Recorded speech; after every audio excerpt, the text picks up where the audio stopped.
በማይመረመር ጥበቡ እኛን ለማዳን ከእመቤታችን ከቅድስት ድንግል ማርያም ከስጋዋ ስጋ ከነፍሷ ነፍስ ነስቶ የተወለደው አምላካችን መድኃኒታችን ኢየሱስ ክርስቶስ ክብርና ምስጋና ለስሙ ይሁን። እስመ ናሁ ተወልደ ለክሙ ዮም መድኅን ዘውእቱ ክርስቶስ። እነሆ መድኃኒት ተወልዶላችኋል በሚል ርዕስ ነው የምንማማረው። ይህንን ኃይለ ቃል የምናገኘው በሉቃስ ወንጌል ምዕራፍ 2 ቁጥር 12 ላይ ነው። እነሆ በሉ እስቲ፣ አይሰማም? መድኃኒት ተወልዶላችኋል። ይሄ የሚደንቅ ነገር ነው። ብዙ ጊዜ በእኛ በሰዎች ሀሳብና አመለካከት የሚወለደው ሰው ነው እንጂ መድኃኒት የሚፈጠር የሚቀመም የሚገዛ ነው። ግን መጽሐፍ ቅዱስ እያለን ያለው መድኃኒት ምን ብሎላችኋል? እስኪ ንገሩኝ። መድኃኒት ተወልዶላችኋል ይላል። መድኃኒት የሚያስፈልገው ደግሞ ለሕመምተኞች ነው። ለሕመምተኞች መድኃኒት ያስፈልጋቸዋል እና መድኃኒት ስለሚያስፈልግ የታመሙት ብዙ ስለነበሩ መድኃኒት ያስፈልጋቸው ስለነበር መድኃኒት ተወልዶላችኋል ይላልና መድኃኒት ስለተወለደልን አምላካችን እግዚአብሔር ክብርና ምስጋና ለስሙ ይሁን። እግዚአብሔርን አመስግኑ። እንግዲህ የአምላካችን የመድኃኒታችን የኢየሱስ ክርስቶስ መወለድ በጣም ድንቅ ነው። እኛ ኦርቶዶክሳውያን ለአምላካችን ለመድኃኒታችን ለኢየሱስ ክርስቶስ 2 ልደታት አሉት ብለን እናምናለን። ስንት ልደት አልኳችሁ? 2 ልደት። የሚገርመው አንደኛው ልደት ነው። በጣም የሚደንቀው በጣም የሚገርመው ለሰሚ እጹብ የሚያስብለው ሁለተኛው ልደት ነው። 2 ልደታት። አንዱ ልደት ምንድነው ካላችሁ ቅድመ ዓለም ከአብ ያለ እናት ተወልዷል። ድህረ ዓለም ደግሞ ያለ አባት ከእመቤታችን ከቅድስት ድንግል ማርያም ተወልዷል። 2 ጊዜ ነው የተወለደው። ቅድመ ዓለም ከአብ ያለ እናት ከአብ ተወልዷል ያለ እናት። ድህረ ዓለም ደግሞ ከእመቤታችን ከቅድስት ድንግል ማርያም ያለ አባት ተወልዷል። ቅድመ ዓለም የተወለደው በረቂቅ ነው፣ በማይታይ ነው።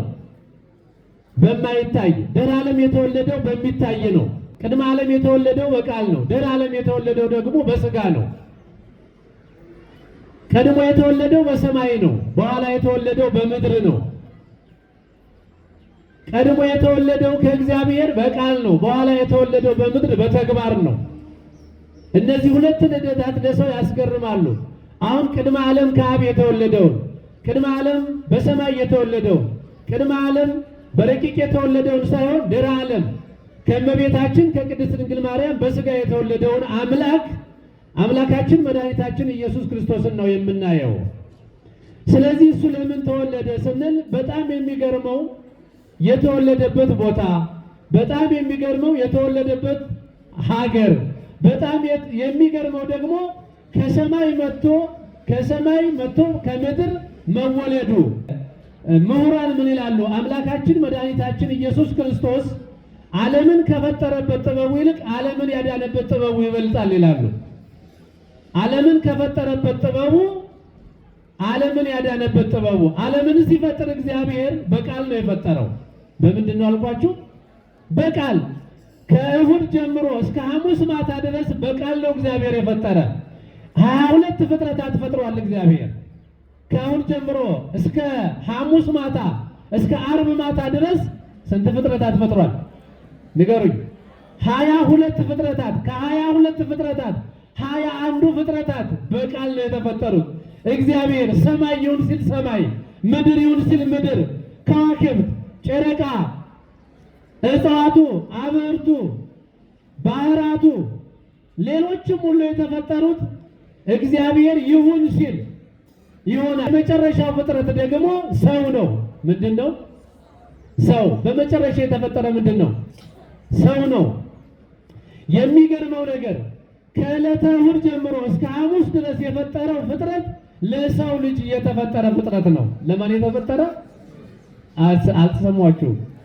ለሰው ልጅ የሚበላው፣ የሚጠጣው፣ የሚተነፈሰው፣ እጽዋቱ፣ ፀሐዩ፣ ጨረቃው፣ ውሃው፣ ደመናው፣ ፀሐዩ፣ ሌሎችም ፍጥረታት ከባህር ውስጥ ያሉ፣ ከባህር በላይ ያሉ፣ መሬት ላይ ያሉ፣ ከመሬት በታይ ያሉ፣ በላይ በሰማይ ያሉ ቅዱሳን መላእክት ሳይቀሩ የተፈጠሩት ለሰው ልጅ ነው። ለምንድን ነው? ምን ያደርጉልናል መላእክት? እስቲ ንገሩኝ። ጥቅም አላቸው መላእክት ለኛ ወይስ የላቸውም? አላቸው። እርግጠኞች ናችሁ? ምን ያደርጉልናል? ይጠብቁናል። የመጀመሪያው ይጠብቁናል ነው። እስቲ አጨብጭቡ ለራሳችሁ። ይጠብቁናል። ለአንድ ሰው ሁለት ጠባቂ መልአክ አለው። ለአንድ ሰው ሁለት ጠባቂ መልአክ አለው። አንዱ በሌሊት ይጠብቀዋል፣ አንዱ በቀን ይጠብቀዋል። በሌሊት የሚጠብቀው ሲሄድ፣ በቀን የሚጠብቀው ሲመጣ እነዚህ ሁለቱ መላእክት ይገናኛሉ። ሰውየው ቸር ከሆነ የሚጠበቀው ሰው ቸር ከሆነ ሰው ከሆነ ትክክለኛ ክርስቲያን ከሆነ በእግዚአብሔር የሚያምን እግዚአብሔርን የሚፈራ ለተፈጠረበት ዓላማ የሚኖር ከሆነ ቀረብ ብለው ይጠብቁታል ይላል። ማንም አይነካውም። ይሄ በምድር ያለ መኪና አይገጨውም። ይሄ የሚበጠበጠው መርዝ አያጠፋውም። የሚሳልለት ጦር አይወጋውም።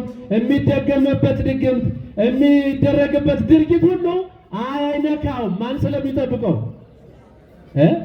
የእግዚአብሔር መልአክ።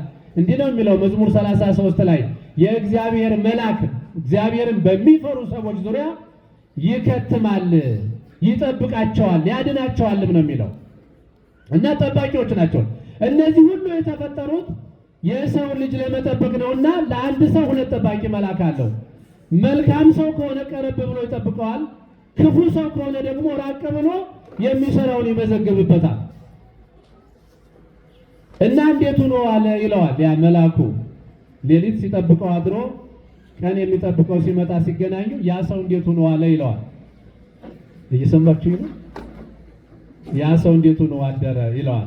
ምን እሱ የተረገመ የሰው ጎተራ ሲሰረስር፣ የሰው እንትን ሲሰርቅ፣ የሰው ስም ሲያጠፋ፣ ሰውን እንደዚህ ሲያደርግ፣ እንደው እንደዚህ አይነት ሰው እንደው እግዚአብሔር ምን አለ ይህን ሰው ቢገላግለን፣ እንደው ከዚህስ እግዚአብሔር እንስሳ ቢያስጠብቀን ይሻላል ብሎ ምርር ብሎ ይናገራል። ደግ ሰው ከሆነ ምን እሱ 24 ሰዓት ጸሎት ነው፣ 24 ሰዓት ቤተ ክርስቲያን ነው። እግሮቹ እግዚአብሔርን ለማገልገል ከመቆም አፉ ለጸሎት እጁ ለምጽዋት ከመዘርጋት መች ተቆጥቦ ያውቃል? እግዚአብሔር ዕድሜ ይጨምርለት ይለዋል። ደስ እያለው ሞቶ ቀረብ ብሎ ይጠብቀዋል ይላል። ክብርና ምስጋና ለአምላካችን ለእግዚአብሔር ይሁን እና ይጠብቁናል። ስለዚህ ከእሑድ ጀምሮ እስከ ሐሙስ የተፈጠሩት ፍጥረታት ለሰው ልጆች የሚበጁ፣ ለሰው ልጆች የሚጠቅሙ፣ ለሰው ልጆች የሚሆኑ ናቸው። እነዚህን ፍጥረታት ከፈጠረ በኋላ እግዚአብሔር በመጨረሻ የሚበላውን፣ የሚጠጣውን፣ የሚለብሰውን፣ የሚተነፍሰውን፣ የሚያስፈልገውን ካዘጋጀ በኋላ መጨረሻ እግዚአብሔር ሰውን ንግበር በአርአያነ በአምሳሌነ ብሎ ሰውን ምን አደረገ? ንገሩኝ። ፈጠረ። ሰውን ፈጠረ። ሰውን ሲፈጥር እንደ ሰማይ አይደለም እግዚአብሔር። ሰውን ሲፈጥር እንደ ምድር አይደለም። ሰውን ሲፈጥር እንደ መላእክት አይደለም። ሰውን ሲፈጥር እንደ ውሃ አይደለም፣ እንደ አፈር አይደለም፣ እንደ እጽዋት አይደለም። ደክሞበታል። ወደ መሬት ጎንበስ ብሎ ዝቅ ብሎ አፈር አንስቶ ጭቃውን ሰርቶ እንደ ሸክላ ሰሪ አሳምሮ ራሱን አስመስሎ ሰራው። ደከመበት። በኋላ ሲያየው እንደ ራሱ የሆነ ነው፣ የተስተካከለ ነው። ከዛ ምን ሰጠው? የሚያንቀሳቅስ ትንፋሽ ሰጠው። አለበት ጭቃው ላይ እግዚአብሔር። ከዛ ሰው ሆነ፣ ሕያው ነፍስ ያለው ሆነ ይላል። የእግዚአብሔር ትንፋሽ ነው የሚያንቀሳቅሰን። እግዚአብሔርን አመስግኑት። የእግዚአብሔር ትንፋሽ ከሌለ ምንድነን ማለት ነው? አይሰማም። ጭቃ በሉ እስቲ። አይሰማም። ጭቃ በሉ እስቲ። እና ጭቃ ይኮራል እናንተ ጭቃ አሁን ምን አቅም አለው? አሁን ጭቃ 50 ኪሎ ጭቃ አለ፣ 40 ኪሎ ጭቃ አለ፣ 100 ኪሎ ጭቃ አለ። ሰው ቢወፍርም ቢቀጥንም ምንድነው ኪሎ ቢበዛም ቢያንስም ምንድነው? አረ ንገሩኝ። ምን ፈራችሁ እንዴ? አይቀር ጭቃ እኮ ነው፣ ጭቃ ነው። እና ይህንን ጭቃ ነው እግዚአብሔር ያለበት።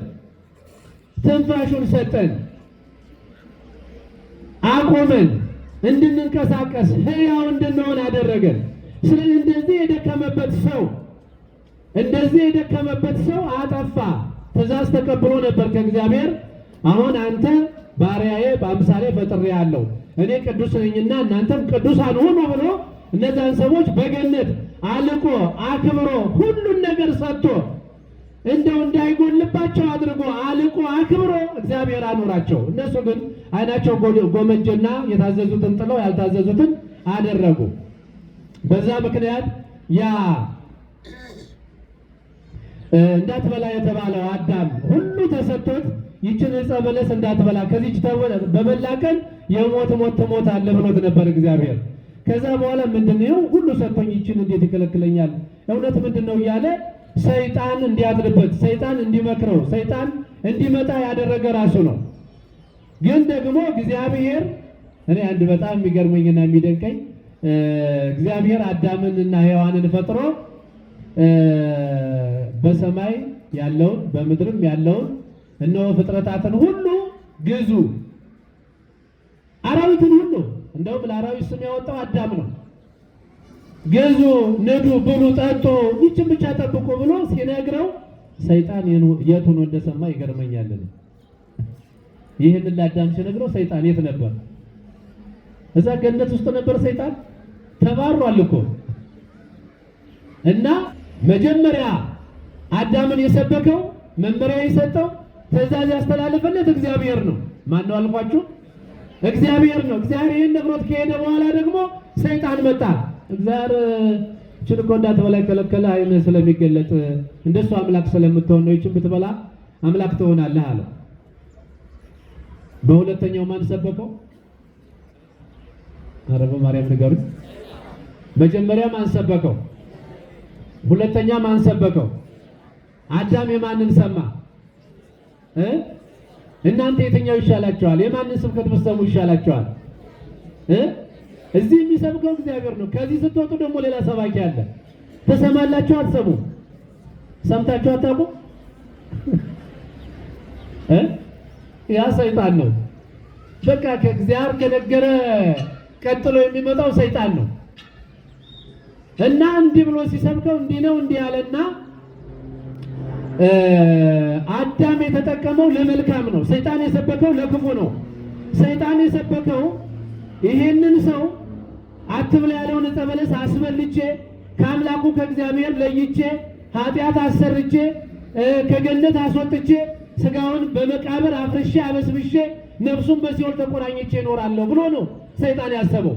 አዳም ደግሞ ዓይንህ ይገለጣል አምላክ ትሆናለህ ስለተባለ አምላክማ ከሆንኩ ጥሩ ነው አለና አምላክ ለመሆን ጎመጀ። አምላክ ሊሆን ዕፀ በለስን በላ። ምን አደረገ? ሲበላ ግን ወዲያውኑ አምላክ አልሆነም። እንደውም ይችን ከበላ ትሞታለህ ተብሎ ስለነበረ ተራቆተ። ከብሮ የነበረው ደየ፣ አግኝቶ የነበረው አጣ፣ ለብሶ የነበረው ተራቆተ። በእግዚአብሔር እቅፍ የነበረው ከእግዚአብሔር እቅፍ ከእግዚአብሔር ቤት ኮበለለ፣ ጫካ ውስጥ ገባ እና የሰራው ስራ መጥፎ እንደሆነ አወቀ። እግዚአብሔር ያለውን አስታወሰ። ትሞታለህ የተባለውን አወቀ። ከዛ በኋላ ወደ ጸጸት ገባ። አዳም ወደ ጸጸት ገባ፣ ንስሐ ገባ ማለት ነው። ነግሬያቸዋለሁ ከዚህ በፊት በመጽሐፍ ቅዱስ ለኃጢአቱ እንደ አዳም፣ እንደ ዳዊት፣ እንደ ቅዱስ ጴጥሮስ ያለቀሰ ሰው የለም። እነዚህ ሶስቱ ለኃጢአታቸው ያለቀሱ ሰዎች ናቸው። ማን ማን አልኳችሁ?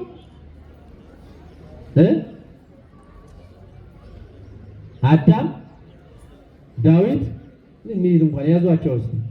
አንድ ቀን ተሳስታችሁ እንደ አዳም ላልቅስ ብላችሁ ብታለቅሱ ያው በዚህ በምድር ላይ ብዙ ነገር የሚያስለቅሰን ነገር አለ አይደለ?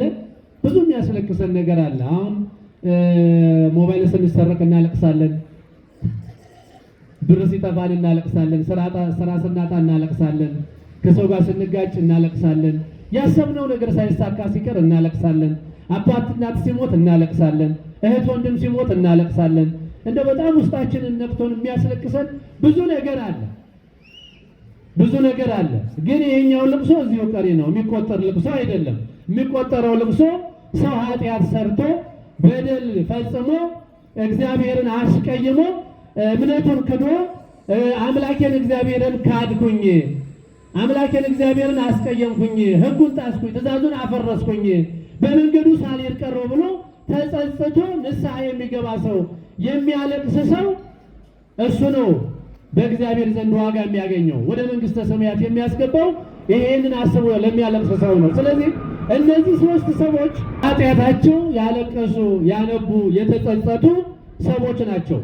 እና አዳም ሲያለቅስ ሱባኤ ገብቶ እግዚአብሔርን ሲጠይቅ እግዚአብሔር ለአዳም ተገለጠለትና በሐሙስ ዕለት ወበመንፈቀ ዕለት ተወለድ መወለተ ወለትከ ወድኅ ውስተ መርበከ ወትቤዘወከ በሞቴ ወመስቀሌ 5500 ዘመን ሲፈጸም ከልጅ ልጅ ተወልጄ አድንሃለሁ አለው። ይሄ ቃል ገባለት ማለት ነው። ለማን የላችሁም እንዴ? ለማን? ለአዳም። ማን ነው ቃል የገባለት? እግዚአብሔር። አሁን አየህ፣ ያኔ በደንብ አድርጎ ሰርቶ ትንፋሹን ሰጥቶ ሰው አድርጎ አክብሮ ያኖረው የነገረውን ስላፈረሰ የነገረውን ስላልሰማ በሌላ ስለተሰበከ ሞተ። ትሞታለህ ብሎት ነበር፣ ሞተ። ግን መሞቱን ሲያውቅ ከእግዚአብሔር መለየቱን ሲያውቅ ሕጉን ማፍረሱን ሲያውቅ ይሄ ሰው ንስሐ ነው የገባ፣ እንባውን ያፈሰሰ ወደ እግዚአብሔር ነው የጮኸና በመጮሁ ደግሞ እግዚአብሔር አድንሃለሁ ግን አሁን አይደለም አለና ቃል ገባለት። ያ ዘመን ተፈጸመ እና ዓለምን ከፈጠረበት ጥበቡ ይልቅ ዓለምን ያዳነበት ጥበቡ ይበልጣል ሲባል ያኔ እሱ አምላክ ስለሆነ ብድግ አድርጎ ሰራን፣ ትንፋሽ ሰጠ። አሁን ግን ሲመጣ እሱ ከፈጠረው ሰው ነው የተወለደው። ምን ካለው ሰው ያኔ ከፈጠረው ማለት ነው። ከፈጠረው ሰው እንደ ሰው ተወለደ፣ እንደ ሰው ተወለደ። ተራርቀው የነበሩ ተለያይተው የነበሩ መላእክትና ሰውና እግዚአብሔር አንድ ሆኑ። ደግሞ የተወለደው በዛ በቤተልሔም ቤተልሔም አሁን እምትገርመው ደግሞ ቤተልሔም ከከብቶች በረት አልፎ ቤተልሔም ራሱ ሀገሪቱ ድሃ የነበረች ሀገር ናት። 2-3 ጊዜ የፈረሰች በጦርነት የወደመች ምንም የሌላት ባዶ፣ ሰዎቹ ድሆች፣ ለዚያውም ደግሞ ሰው የማይቀበሉ እንግዳ የማይቀበሉ ቤታቸውን የሞሉ ሰዎች ናቸው። እና እዚያች ከተማ ላይ ነው የሄደው። እዚያች ከተማ ላይ ቤት ሲፈለግ ለእሱ ቤት አልተገኘም። ምን አልተገኘም? ማደሪያ አልተገኘም፣ ቤት አልተገኘም። ከዛ የት ሄዱ? በረት ታስታውሳላችሁ? እንደው ዓመት በዓል በመጣ ቁጥር ትዝ የሚላችሁ ምንድን ነው የምታስታውሱት? አሁን ገና ሲመጣ ቶሎ አይምሯችሁ ላይ የሚመጣው ምንድን ነው?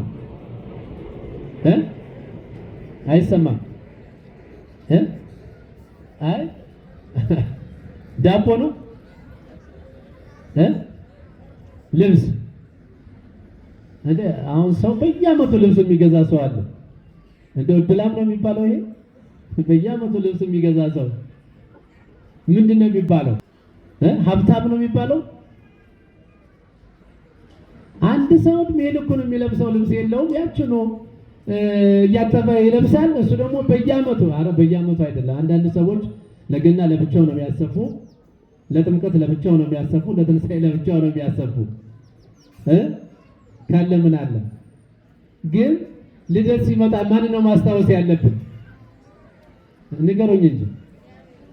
አይ ልደት ሲመጣ እንደው በዓሉ ሲመጣ አይምሯችን ላይ ሊመጣ የሚገባው ምንድን ነው? እስቲ ገጠር የተወለዳችሁ እጃችሁን አውጡ። ገጠር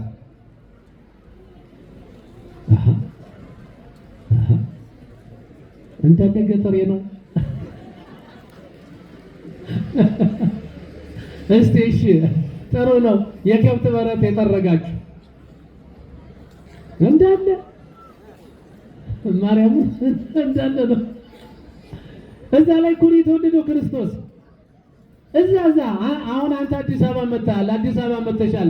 ድጋሜ ስትሄድ እዚያ በረት ትገባለህ፣ ትጠርጋለህ።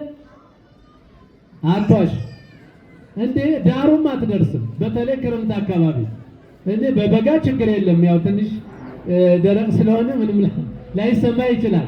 ክረምት ላይ ገብተህ ትጠርጋለህ። አሁን ከዚህ ሄደህ እዛ ነው አጊ የተወለደው አምላክ።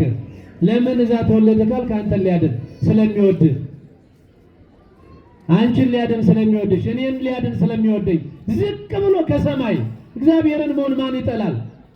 ይሄ ነገር ድንቅ የሆነው ለምንድን ነው ካል ከዛ ከዙፋኑ ወርዶ እዛ በረት ላይ መቀመጥ ማን ይሄን ያደርገዋል?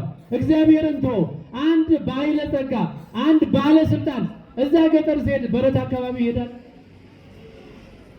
እዚህ አዲስ አበባ መጣ ሀብታም ሆነ መኪና ገዝተህ ቤት ሰርተህ ልጆች ወልደህ ድርጅት ከፍተህ እዛ ወንበር ላይ ስትንቀባረር ውለህ ወደ ገጠር እንደው ድንገት መሄድ እንኳን አትሄድም።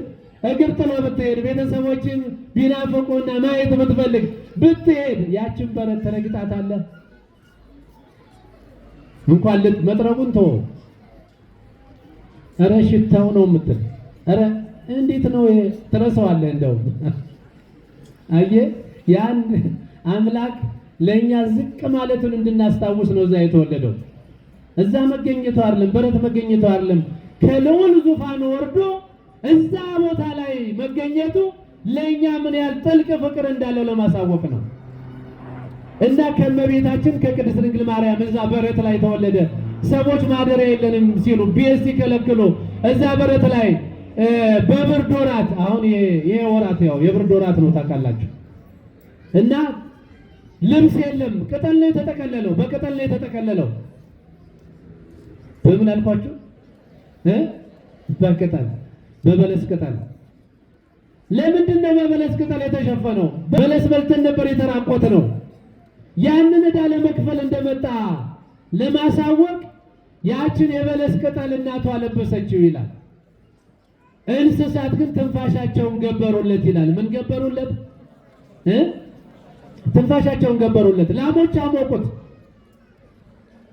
ስለዚህ አንተ ባታመሰግን፣ አንተ ስጦታ ባትሰጥ፣ አንተ ለአምላክ ለእግዚአብሔር ባትታዘዝ እንስሳት ይታዘዛሉ። እግዚአብሔርን አመስግነው። ገበሩለት እና በተወለደ ጊዜ እነዚህ ምድራውያን እነዚህ ስጋውያን በደመ ስጋ በደመ ነፍስ የሌላቸው እንስሳት ብቻ ሳይሆኑ ከሩቅ ምስራቅ ሀገር ሳይቀር ነገስታቱ ስጦታ ይዘው መጥተዋል። የስጦታው አንዱ የስጦታ መነሻ ምክንያት ይሄ ነው። ስጦታ ይዘውለት መጡ። ምን ስጦታ? ወርቅ፣ ዕጣን፣ ከርቤ። ስንት ስጦታ አትናገሩም እንዴ? 3 ስጦታ ይዘውለት መጡ። ወርቅ፣ ዕጣን፣ ከርቤ። ያመጡለት ሰዎች ደግሞ 3 ናቸው። እና ድንቅና ግሩም የሆነውን ነገር ልንገራችሁ። 3ቱን ስጦታ ይዘው መጥተው ገብተው ሳጥኖቻቸውን ከፍተው ይህንን ያመጡትን ስጦታ ሰጥተው ሲወጡ 3ቱ ሰዎች አንደኛው ወጣት ነው፣ አንደኛው ጎልማሳ ነው፣ አንደኛው ሸምገል ብሏል። እና ልክ ስጦታቸውን ሰጥተው ከወጡ በኋላ እንዲህ ተነጋገሩ። አንተ እንዴት የሚያምር ሕፃን ነው አለ ሕፃኑ። ሁለተኛው ጎልማሳው ደግሞ እንዴ ሕፃን ትላለህ እንዴ? ጎልማሳ እኮ ነው፣ እንዴት አይነት ጎልማሳ ነው አለ። ከዛ ሽማግሌው ደግሞ ሁላችሁም አላያችሁትም፣ ጎልማሳም አይደለም ሕፃንም አይደለም፣ እንዴት የሚያምር ሽማግሌ ነው አለ። ስንት መልክ ሆነ? አይገርማችሁ?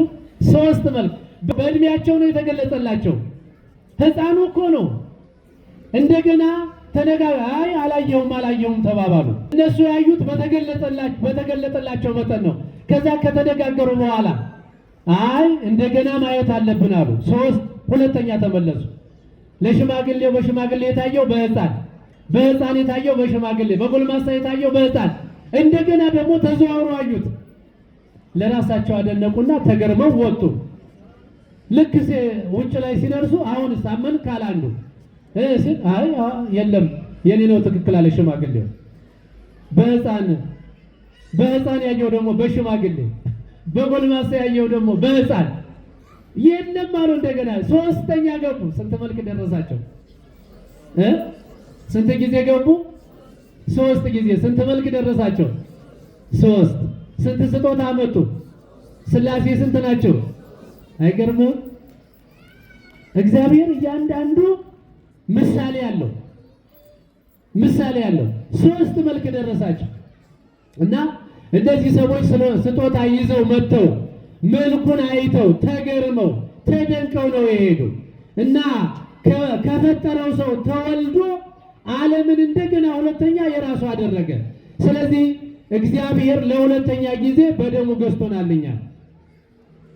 ያኔማ ኮብልለን ነበር፣ ያኔ ጠፍተን ነበረ፣ አታድርጉ የተባልነውን አድርገን ከእሱ ተለይተን ነበረ። ግን ሁለተኛ ራሱ እግዚአብሔር መጥቶ ራሱ ከፈጠረው ሰው ሆኖ ለዛውም ክብሩን ትቶ ረቂቅ የነበረው ከግዙፉ ከላይ የነበረው ከታች አምላክ የነበረው ሰው የነበረው አምላክ እንዲሆን በዚህ ጊዜ ነው መላእክት እረኞች በዛ በተወለደ ጊዜ ስብሐት ለእግዚአብሔር በሰማያት ወሰላም በምድር መላእክት ራሱ ተቸገሩ። መላእክት ራሱ ተገረሙ። ምን ሆነ? እዚህ መጥተው ሲያዩት ልክ በዙፋኑ እንዳለ ሆኖ ታያቸው። ሐሰስም ውስጥ አርያ በሰማይ ደግሞ ሂደው ፈለጉት መላእክት። እዚህ ምድር ላይ ሲመጡ እዚህ ቁጭ ብሏል። ማን ቁጭ ብሏል? እዚህ ወደ ሰማይ ደግሞ ፍለጋ ሄዱ። ከዛ ከዙፋኑ መጥቶ ነው እውነት ብለው ተገርመው ተደንቀው ወደዛ ተመልሰው ሄዱ።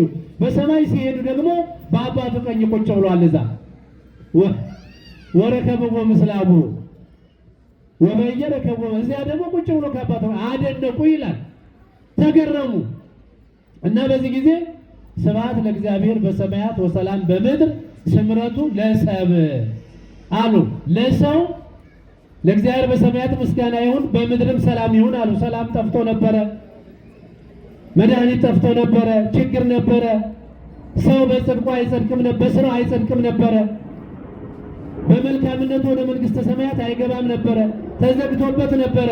ለሰውም በጎ ፈቃድ አሉ። በጎ ፈቃድ የተባለ ምንድን ነው ስንል የአዳም ሐሳብ ነው። ማን ሐሳብ አልኳችሁ? የማን ሐሳብ?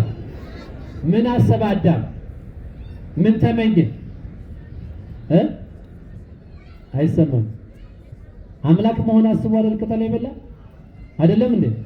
አምላክ መሆን አስቦ እኮ ነው ቅጠል የበላ። በጎ ፈቃድ የተባለ በጎ ቸር ተመኝ ቸር እንድታገኝ ይላሉ አባቶቻችን። እና አዳም እግዚአብሔርን ለመጉዳት እግዚአብሔርን ዙፋኑን ለመገልበጥ እግዚአብሔርን ለማጥፋት አይደለም የበላው ቅጠሉን። አለመታዘዙ እንዳለ ሆኖ ግን ሰይጣን ሲነግረው ወደ በጎ ነው የቀየረው። አይኔ ከተገለጠ አምላክ ከሆንኩኝ ነው ያለው። አምላክ ለመሆን ነው የበላው ማለት ነው። በሌላ አባባል ስምረቱ ለሰው በጎ ፈቃድ።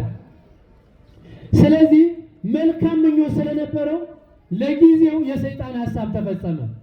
የማን ሐሳብ? ያው ያለው ከአምላኩ ከእግዚአብሔር ለይቼ ከገነት አስወጥቼ ባሪያ አድርጌ ቀጥቅጬው እኖራለሁ ነበር ያለው። ለጊዜው አሸንፎ ሰይጣን ጸበለስን አስበልቶ ከእግዚአብሔር ለይቶ ከገነት አስወጥቶ ምድረ ፋይዳ አወረደው። በኋላ ግን የአዳም በጎ ሐሳብ በጎ ፈቃድ ያቺ እንባው ጸሎቱ ወደ እግዚአብሔር መጮሁ ቃል የተገባለት ጊዜ ሲደርስ አምላክ እግዚአብሔር አምላክ ሰው ሲሆን አምላክ ሰው ምን ሆነ? ሰው ምን ሆነ? ሰው ምን ሆነ? አምላክ ሰው ሆነ። እየሰማችሁ ነው? አምላክ ምን ሆነ? ሰውስ? አታመሰግኑም ታዲያ? እና አዳም አምላክ ሆነ አልሆነም? ሆነ እንጂ በጎ ፈቃድ ነበረው፣ በጎ ሐሳብ ነበረው። ያ በጎ ሐሳብ ያችን ያሰባትን አምላክነት እንዲያገኝ ያደረገው ማለት እኮ ነው። ክብርና ምስጋና ለአምላካችን ለእግዚአብሔር ይሁን። መልካም ነገር የምናስብ ከሆነ መልካም ነገር የምናቅድ ከሆነ ለመልካም የምንዘጋ ከሆነ ለጊዜው እንኳን ባይሳካ ጊዜውን ጠብቆ ይሆናል። ስለዚህ አዳም እንደዛ ለጊዜው አልሆነም። አዎ እንደው አዳም በሚጸልይ በአንድ ምሳሌ ልንገራችሁ። አንድ ሰው ይታመምና ቤተሰቦቹ ሁሉ በጣም በቃ ይሰለቻሉ፣ ከአቅማቸው በላይ ይሆናል እና ሰውየው አይበላም፣ አይጠጣም፣ አይለብስም፣ አይጎርስም። የሚያንቀሳቅሰው ሰው ነው፣ የሚያወጣው የሚያገባው ሰው ነው። ብዙ መድኃኒት ተፈለገ፣ ብዙ ውጣ ወረድ ተደረገ እና ሰለችው። ከጊዜ በኋላ ያው ሰው ይሰለቻል፣ ታውቃላችሁ አይደለም? አባትም እናትም ይሰለቻል። አይሰለችም እንዴ? በመጽሐፍ ቅዱስ አታስታውሱም? እናቱም አባቱም የሰለቹት፣ እህትም ወንድምም የሰለቸው በዛ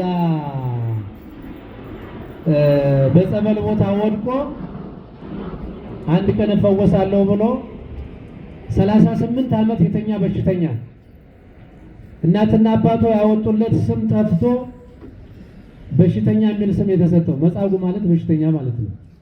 መጻጉ ነው የሚባለው ሰውየው። መቼም እናት በሽተኛ ብላ ስም አታወጣም። ታወጣለች እንዴ? እናትማ እየመረጠች ነው የምታወጣው። አንድ ብር የማይሰጠውን ቸሬ ትላለች፣ ቸርነት ትላለች። አንድ ብር እኮ አይሰጥም። ጨለማ የሆነውን አበበ ትላለች። አይደለም እንዴ? ዓለም እየቀያየረ ነው የሚያወጣው። ቶሎ ስም ነው የሚያወጣው፣ መርጦ ነው የሚያወጣው። አሁን ይሁዳ የሚል ስም የለም አለ። ይሁዳ እኮ ስሙ ታማኝ ማለት ነው። ግን ለምንድን ነው ይሁዳ የማይባል ሰው? ግብሩ ስለተበላሸ እኮ ነው። ግብሩ ስለተበላሸ፣ አምላኩን ስለሸጠ፣ አባቱን ስለገደለ፣ እናቱን ስላገባ በዚህ ማን ይጠራል? እና ሰልችተው ይሄዳሉ። ሁሉም ይሰለቻሉ። ማይሰለች እግዚአብሔር ብቻ ነው። እና ይህን ሰው አንድ ቀን ወደ ሆስፒታል እስኪ እንደው የመጨረሻ እንሞክር ብለው ይዘውት ሄዱና ሆስፒታል ሲደርሱ ዶክተሩ መጣና አየው። ከዛ ሲያየው ያው ከጥቅም ውጭ ነው አለ ሰውየው በዶክተሩ ሁኔታ። አይ እናንተ የሞተ ሰው ነው ይዛችሁ የመጣችሁት፣ ለምን ቆያችሁ እስካሁን? በሉ ውሰዱት፣ ይሄ እኮ አብቅቶለታል አለ። ከዛ ይዘውት መጡ። ያው ከፈን ተገዛ፣ ተከፈነ። ትንሽ ሲከፈን ቀስቀስ አለ ሰውየው። ከዛ አንዱ ያልሰለች አስተማሚ እንደው ከቤተሰብ አረ ይሄ ሰውዬ እናንተ አልሞተም አለ አለ። ከዛ ቤተሰቦቹ እባክህ ዝም ብለህ ከፍልና ቀብረን በጊዜ እንሄዳሉ። ከዛ ከፈኑት፣ ወደ ሳጥን አስገቡ። ሳጥንም ሲገባ ትንሽ እንቅስቃሴ ያሳየ። እየሰማችሁ ነው? ሲገባ ትንሽ ተንቀሳቀሰ። ደግሞ ሌላኛው አረ ይሄ ሰውዬ አልሞተም እናንተ ነፍሱ አለ አለ።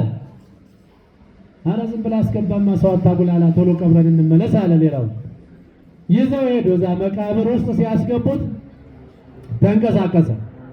አሁን ሲንቀሳቀስ አንደኛው አረ አይ ይህንን ሰው መቅበር የለብንም አለ አለ።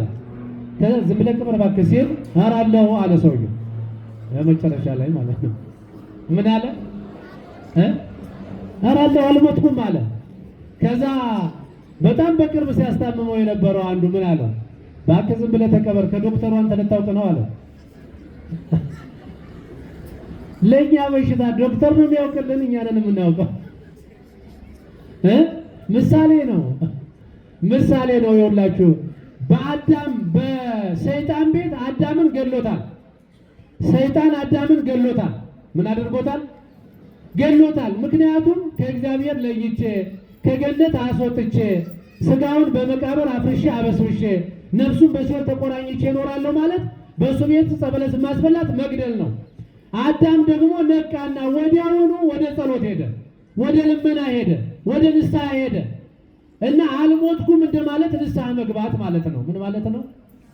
ንስሐ ከገባ አትሞትም። ልክ እንዳልሞትክ የምታውቀው ንስሐ ለመግባት ስትመጣ ነው። እና አልሞትኩም አለው ማለት ያስፈልጋል። ዓለሙማ ገሎናል እኮ ስንት ጊዜ ገሎናል። ያንቺ በሽታ አይደለም፣ ያንተ በሽታ አይደለም ወይ ያንተ ከባድ ነው፣ ያንተ እንደዚህ ነው፣ የተለያየ ስም ይሰጣል። ዓለሙ እንደዚህ ነው።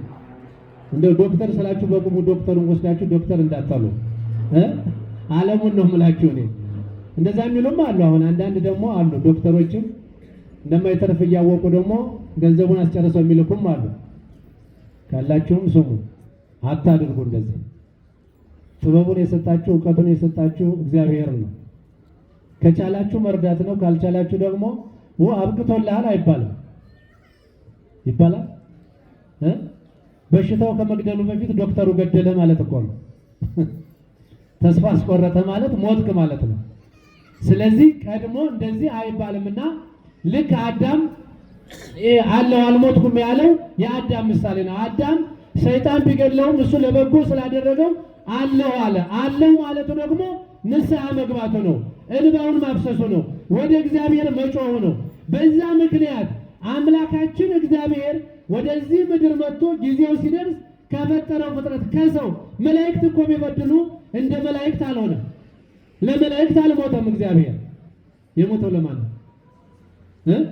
ለሰው። ዋጋ የከፈለው ለማን ነው? ለሰው። በበረት የተወለደው ለማን ነው? ለሰው። እንደው እዛ መስቀል ላይ ከመድረሱ በፊት እዛ ለመድረስ ራሱ ያያቸው በዚህ በ3 ዓመት ገና ተወለደ ሲባል ሰብአ ሰገል ስጦታ ይዘው ሲመጡ በቤተ መንግስት በእስራኤል ቤተ መንግስት አይቲ ያለው ዘተወልደ ንጉሥ እስራኤል የተወለደው የአይሁድ ንጉሥ ወዴት አለ ብለው ሲጠይቁ ንጉሥ ሄሮድስ ሲደነግጥ መላው ኢየሩሳሌም ስትሸበር ከዚያ ጊዜ ጀምሮ አምላካችን መድኃኒታችን ኢየሱስ ክርስቶስ ወደ ስደቱ ዓለም ነው ከእናቱ ጀርባ ላይ ሆኖ የሄደው። ዓለምን የሚመግበው ዓለምን የሚያጠጣው ከደረቅ አለት ላይ ውሃ አፍልቆ ህዝቡን የሚያጠጣው ትንሹን አበርክቶ የሚያበላው ተራበ። ገና በ3 ዓመቱ እንደ ሕፃን እንደ ሰው እኮ አሁን ከፍቶ እኮ እንጀራ ማለት በማይችልበት እማዬ ጡት ስጪኝ በማይልበት ውሃ ተጠማ። አያችሁ፣ ከዛ ጊዜ ጀምሮ በእናቱ ጀርባ ሆኖ ወደ ስደት ዓለም ነው የሄደው እና ይሄ ሁሉ ዋጋ የተከፈለው ለማን ነው? ለማን ነው? ሰው ማን ነው? እኛ። እና እንደዚህ የሚጨነቅልን እንደዚህ የሚወደን እንደዚህ ዋጋ የሚከፍልልን አባት ስላለን እግዚአብሔር ስሙ የተመሰገነ ይሁን።